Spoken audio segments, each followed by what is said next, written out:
শিশু মৃত্যুর কারণে তোরা হসপিটালের লাইসেন্স বাতিল কইরা পুরোপুরি বন্ধ করা হলো। একটি ওয়ার্ডের দুর্ঘটনার কারণে আপনারা পুরো একটি হসপিটাল বন্ধ করে দিচ্ছেন। তাহলে রাজশাহী মেডিকেলে 1 মাসে 91 জন শিশু আইসিইউর অভাবে মারা গেছে, আপনারা নিশ্চয়ই ওই হাসপাতালও বন্ধ করে দিচ্ছেন। না, বিষয়টা শঙ্কার না। 91 ফার্স্ট বড় কথা না, বড় কথা যে সরকার এই ব্যাপারে খুব গরম হয়েছে, খুব।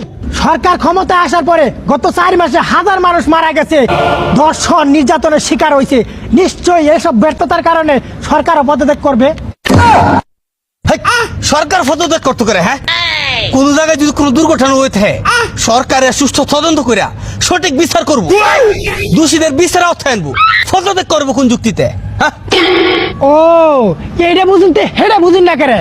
যে ডাক্তার অবহেলার কারণে দুর্ঘটনা হয়েছে সেই ডাক্তারের বিচারে আওতা আনুন, পুরো হসপিটাল বন্ধ করে দিচ্ছুন কোন যুক্তিতে? এই হিসাব কি তোরা দেওয়া লাগবো? কার দূর করস জানি না।